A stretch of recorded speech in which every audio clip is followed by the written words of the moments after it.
Good morning. Reduction റിയാക്ഷൻ്റെ രണ്ടാമത്തെ ക്ലാസ്സാണ് നമ്മൾ ഇന്ന് എടുക്കാൻ പോകുന്നത്.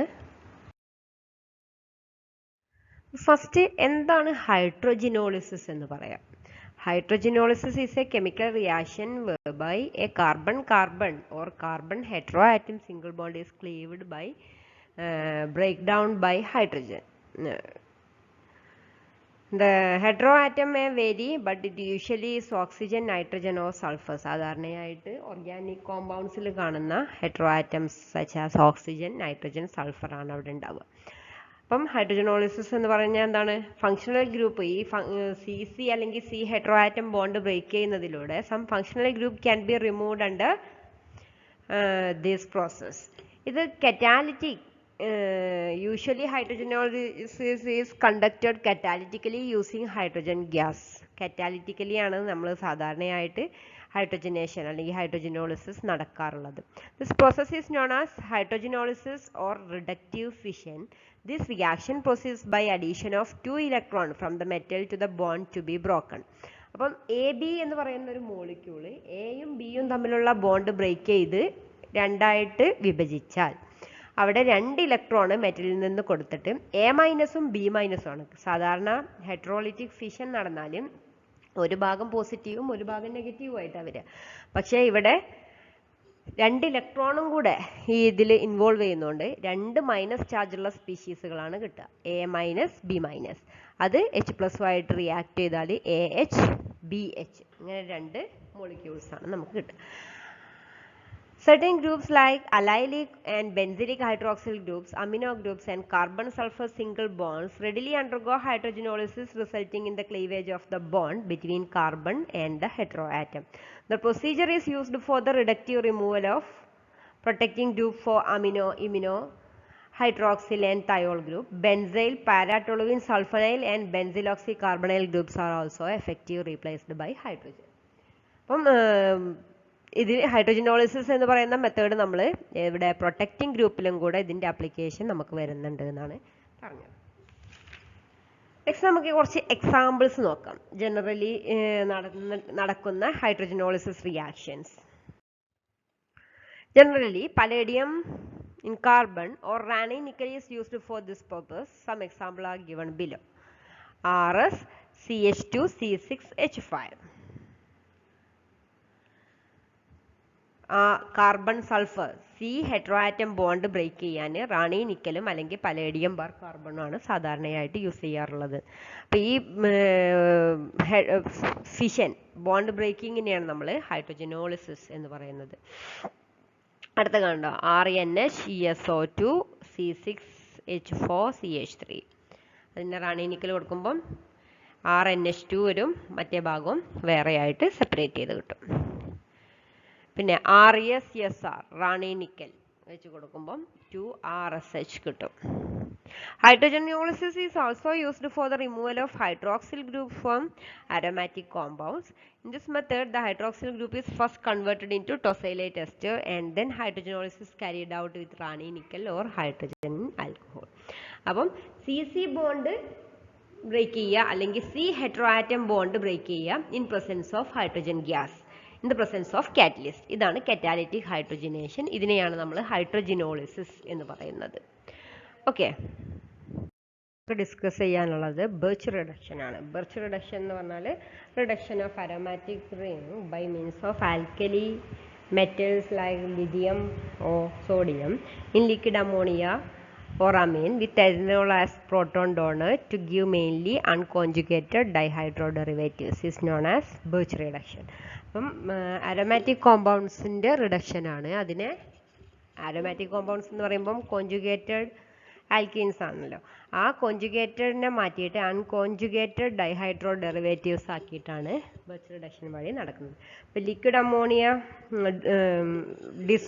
മെറ്റൽ ഡിസോൾവിങ് ലിക്വിഡ് അമോണിയ പറഞ്ഞിട്ടില്ലേ നമ്മൾ, മെറ്റൽ ഡിസോൾവിങ് റിഡക്ഷൻ.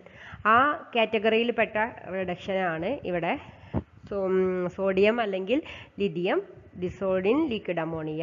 പിന്നെ ഒരു പ്രോട്ടോൺ ഡോണറായിട്ട് ഒരു എഥനോളോ ഏതെങ്കിലും എഥനോൾ ആവാം, മെഥനോൾ ആവാം, അങ്ങനെ ഏതെങ്കിലും ഒരു പ്രോട്ടോൺ ഡോണർ ആയിട്ടുള്ള ഒരു ആൽക്കഹോളും, അങ്ങനെയാണ് ഇതിൻ്റെ റിയാക്ഷൻ നടക്കുന്നത്. നമുക്ക് മെക്കാനിസം ഒക്കെ ഒന്ന് നോക്കാം. നെക്സ്റ്റ് മെക്കാനിസം നമ്മൾ പറയുകയാണെന്നുണ്ടെങ്കിൽ ഇവിടെ അരോമാറ്റിക് റിങ്സ് ആണ് റിയാക്ഷനിൽ പാർട്ടിസിപ്പേറ്റ് ചെയ്യുന്നത്. നമ്മൾ പറഞ്ഞല്ലോ ബർച്ച് റിഡക്ഷനിൽ അരോമാറ്റിക് റിങ്സ് അല്ലെങ്കിൽ conjugated dienes are reduced by this method while isolated double bonds are normally not affected. അപ്പം ഇവിടെ റിയാക്ഷനിൽ എന്തൊക്കെയാണ് റിയേജൻസ്? സംടൈംസ് നമ്മൾ സോഡിയം അല്ലെങ്കിൽ ലിഥിയം പോലെയുള്ള മെറ്റൽ ഇൻ ലിക്വിഡ് അമോണിയ ഒരു സോൾവെന്റ്, പിന്നെ ഒരു പ്രോട്ടോൺ ഡോണറായിട്ടൊരു കോസോൾവെന്റും കൂടെ വേണം.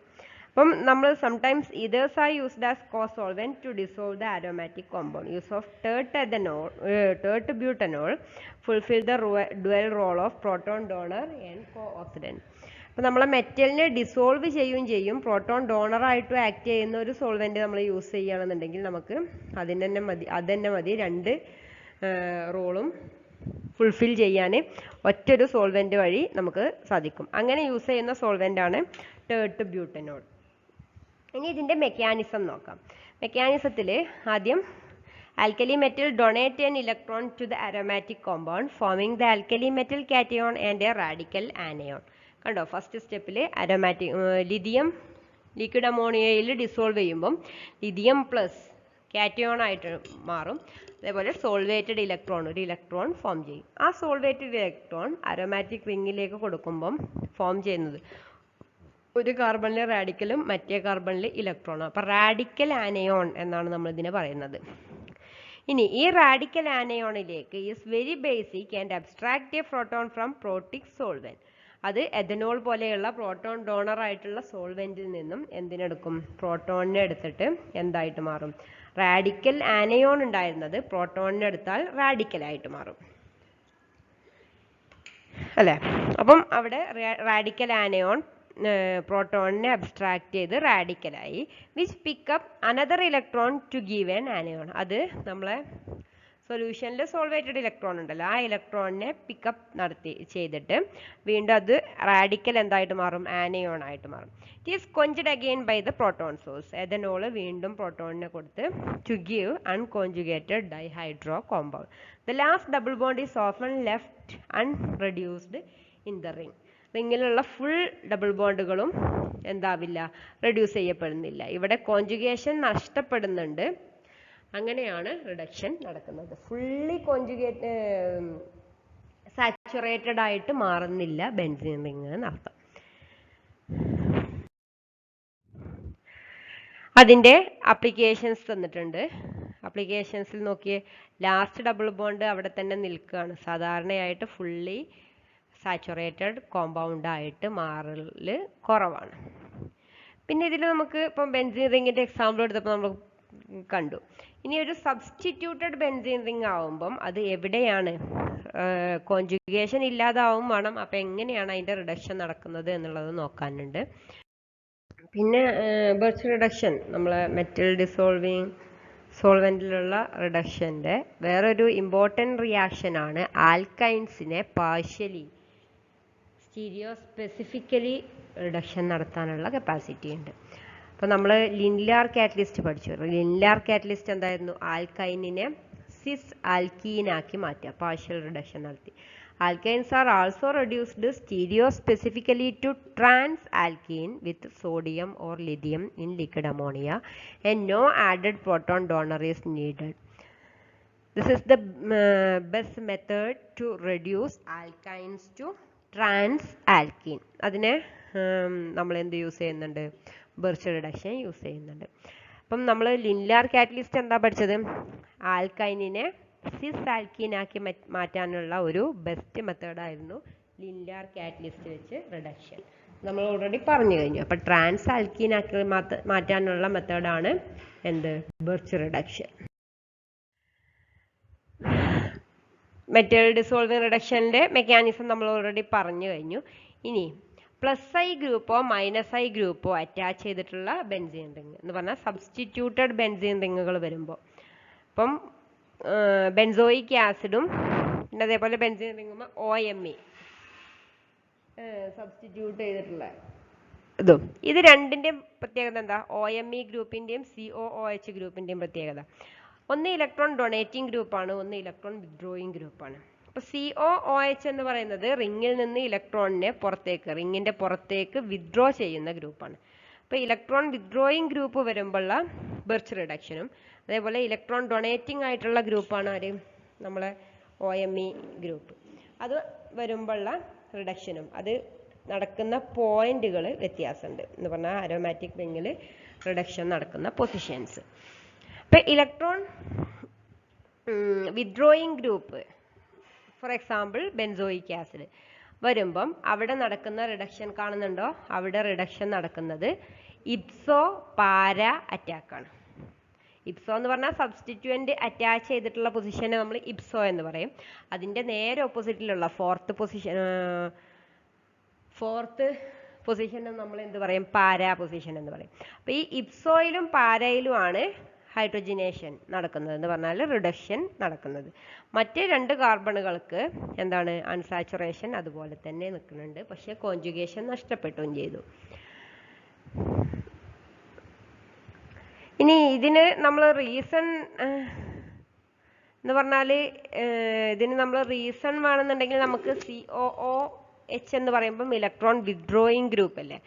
റിങ്ങിൽ നിന്ന് ഇലക്ട്രോൺ വിത്ഡ്രോ ചെയ്യുക പറയുമ്പം റാഡിക്കൽ ആനയോണും പിന്നെ അത് കഴിഞ്ഞിട്ട് വീണ്ടും ആനയോണാണ് നമ്മൾ റിയാക്ഷൻ്റെ മെക്കാനിസത്തിൽ നമ്മൾ പറഞ്ഞു നമുക്ക് ഫോം ചെയ്യുന്നത്. അരോമാറ്റിക് റിങ്ങുമ്മേ നെഗറ്റീവ് ചാർജ്. അപ്പോൾ ഈ നെഗറ്റീവ് ചാർജ് എന്ന് പറഞ്ഞാൽ ചാർജ്ഡ് സ്പീഷീസ് വരിക പറഞ്ഞാൽ ഇതിൻ്റെ സ്റ്റെബിലിറ്റി ഡിക്രീസ് ചെയ്യുന്ന ഒരു ഫാക്ടർ.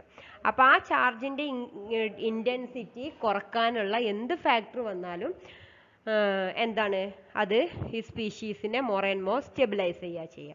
അപ്പോൾ ഇവിടെ ഇലക്ട്രോൺ വിത്ഡ്രോയിങ് സബ്സ്റ്റിറ്റ്യൂവൻ്റ് ആകുമ്പം ഈ റിങ്ങിലുള്ള നെഗറ്റീവ് ചാർജിനെ അത് പുറത്തേക്ക് ഇലക്ട്രോണിൻ്റെ ഡെൻസിറ്റി പുറത്തേക്ക് വലിച്ചിട്ട് ഈ നെഗറ്റീവ് ചാർജിൻ്റെ ഇൻറ്റൻസിറ്റി ഡിക്രീസ് ചെയ്യും. അതുകൊണ്ട് തന്നെ അത് മോർ സ്റ്റെബിലൈസിങ് ഫാക്ടറാണ് ഇലക്ട്രോൺ വിത്ഡ്രോയിങ് ഗ്രൂപ്പ്.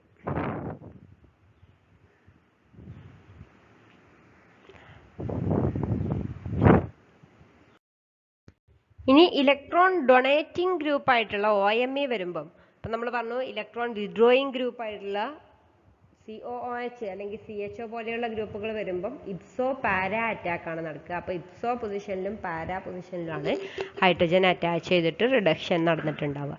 അതേസമയം ഇലക്ട്രോൺ ഡൊണേറ്റിംഗ് ഗ്രൂപ്പ് ആയിട്ടുള്ള ME, OMe, OH പോലെയുള്ള ഗ്രൂപ്പുകൾ വരുമ്പം ഓർത്തോ മെറ്റ അറ്റാക്കാണ് നടക്കുക. അപ്പോൾ ഓർത്തോ ആൻഡ് മെറ്റ പൊസിഷനിൽ റിഡക്ഷൻ നടന്നിട്ട് കോൺജുഗേഷൻ നഷ്ടപ്പെട്ടിട്ട് ഒരു ഡൈഹൈഡ്രോ പ്രൊഡക്റ്റാണ് നമുക്ക് കിട്ടുന്നത്. നെക്സ്റ്റ് നമുക്ക് ഡിസ്കസ് ചെയ്യാനുള്ളത് ബോവോൾട്ട്-ബ്ലാങ്ക് റിഡക്ഷൻ ആണ്. ഇത് ഒരു type alkali metal dissolving solvent പറഞ്ഞല്ലോ, ആ ടൈപ്പ് റിഡക്ഷൻ ആണ്. സോഡിയം ഇൻ എഥനോൾ ആണ്. It involves the reduction of esters, aldehydes or ketones with sodium and alcohol to form alcohols. Ketone and aldehydes are also reduced to alcohol by means of excess of sodium and ethanol. However, free acid do not undergo reduction by this method. This method is inexpensive substitute of lithium aluminum hydride. Lithium aluminum hydride നമ്മൾ പഠിക്കാനുണ്ട്, ഒരു hydride transfer reagent ആണ്. Reduction of esters in industrial production and was the only alternative prior to the development of the metal hydride reducing agent. This dissolving metal reduction is also related to Birch reduction. Birch reduction പോലെ തന്നെ dissolving metal reduction ആണ് Bouveault-Blanc reduction. ഇനി mechanism of Bouveault-Blanc reduction പറയുമ്പം sodium serves as single electron reducing agent and ethanol is the proton donor. If no proton donor is available, dimerization will take place as the acyloin condensation. നമ്മളെ benzoin condensation പോലെ proton donor ഇല്ലെങ്കിൽ രണ്ട് radicals combine ചെയ്ത് ഡൈമറൈസേഷനും നടക്കും. അപ്പം ഇവിടെ ഇതിന്റെ mechanism തന്നിട്ടുണ്ട്. First sodium donates an electron to the carbonyl group forming the alkali metal cation and a radical anion. Carbonyl ഗ്രൂപ്പിലേക്ക് സോഡിയം ഇലക്ട്രോൺ ഡൊണേറ്റ് ചെയ്യുമ്പം ഒരു റാഡിക്കൽ ആനയോൺ ഫോം ചെയ്യും. ഈ radical anion which abstract a proton from alcohol to give a radical. ആ anionic part ഒരു proton ഡോണറായിട്ട് ഒരു ഇത് കൊടുക്കണ്ടാവുമല്ലോ നമ്മൾ എഥനോൾ ഇവിടെ. അപ്പോൾ അത് പ്രോട്ടോൺ അബ്സ്ട്രാക്ട് ചെയ്തിട്ട് റാഡിക്കൽ ഫോം ചെയ്യും. ഈ റാഡിക്കൽ വീണ്ടും സോഡിയത്തിൽ നിന്ന് ഒരു ഇലക്ട്രോണിനെ അബ്സ്ട്രാക്ട് ചെയ്യും. react with another molecule of sodium to give an anion. Radical ഒരു ഇലക്ട്രോണും കൂടെ അബ്സ്ട്രാക്ട് ചെയ്താൽ ആനയോൺ ഫോം ചെയ്യും. എന്നിട്ട് which gives aldehyde. The reduction of aldehyde finally give the alcohol as shown below. അപ്പം ഒന്നുകൂടെ റിഡക്ഷൻ നടത്തിയിട്ട് അവിടെ ആനയോൺ ഉണ്ടാവും. ആ ആനയോണ് ഒരു പ്രോട്ടോണിനെയും കൂടെ അബ്സ്ട്രാക്ട് ചെയ്യുക ഫ്രം എഥനോൾ. എഥനോളിൽ നിന്ന് അബ്സ്ട്രാക്ട് ചെയ്താൽ എന്താണ് ഫോം ചെയ്യുക? അവിടെ നമുക്ക് ആൽക്കഹോൾ ഫോം ചെയ്യും. ഇപ്പോൾ ഇവിടെ തന്നിട്ടുണ്ടായിരുന്നത് ഏതിൻ്റെ ആയിരുന്നു? കാർബണൈൽ കോമ്പൗണ്ട്, ഒരു കീറ്റോണിൻ്റെ റിഡക്ഷനാണ് തന്നത്. അപ്പോൾ നമ്മൾ സോഡിയത്തിൽ നിന്ന് രണ്ടാമത്തെ പ്രോട്ടോൺ അബ്സ്ട്രാക്ട് ചെയ്ത് കഴിഞ്ഞാൽ നമുക്ക് ഡയറക്റ്റ് എന്താണ് ഫോം ചെയ്യുക? ഒരു ആൽക്കഹോളാണ് ഫോം ചെയ്യുക. ഇനി എസ്റ്ററിൻ്റെ കേസിലാണെന്നുണ്ടെങ്കിൽ ഇവിടെ ഈ സെക്കൻഡ് പ്രോട്ടോൺ അബ്സ്ട്രാക്ഷൻ കഴിഞ്ഞാൽ നമുക്ക് ഫോം ചെയ്യുന്നത് ആൽഡിഹൈഡ് ആയിരിക്കും. ഈ ആൽഡിഹൈഡ് ഫർദർ ഇതുപോലെ ഈ കീറ്റോൺ കാർബണൈൽ കോമ്പൗണ്ടിന് നടന്ന പോലെ തന്നെ റിഡക്ഷൻ നടന്നിട്ട് എന്തായിട്ട് മാറും? ഫർദർ റിഡക്ഷൻ നടന്നിട്ട് അത് ആൽക്കഹോളായിട്ട് മാറും. അങ്ങനെയാണ് മെക്കാനിസം വരുന്നത്. എസ്റ്റർ ആവുമ്പോഴുള്ള ചെറിയ ഡിഫറൻസേ ഉള്ളൂ. എസ്റ്റർ ആവുമ്പം സോഡിയം ആദ്യം ഇലക്ട്രോണിനെ കാർബണിലേക്ക് ഇലക്ട്രോണിനെ കൊടുക്കും. അപ്പോൾ റാഡിക്കൽ ആനയോൺ ഫോം ചെയ്യും. എഥനോളിൽ നിന്ന് പ്രോട്ടോൺ അബ്സ്ട്രാക്ട് ചെയ്ത് റാഡിക്കലാവും. ആ റാഡിക്കല് ഫർദർ സോഡിയത്തിൽ നിന്ന് ഇലക്ട്രോണിനെ സ്വീകരിച്ച് ആനയോൺ ആവും. അത് വീണ്ടും ആ ഫോം ചെയ്തതിൽ നിന്ന് പിന്നെ പ്രോട്ടോൺ അബ്സ്ട്രാക്ഷൻ അല്ല, പിന്നെ അവിടെ ഒരു എലിമിനേഷൻ ആണ്. OET അല്ലേ? എസ്റ്റർ ആവുമ്പോൾ ഒരു സൈഡിൽ ഓക്സിജനും ഒരു കാർബണിന്റെ മറ്റേ സൈഡിലേക്ക് OET ആണ്. അപ്പോൾ OET minus easily living group ആണ്, അത് ലീവ് ചെയ്യും. അപ്പോൾ അവിടെ ഒരു ആൽഡിഹൈഡ് ഫോം ചെയ്യും.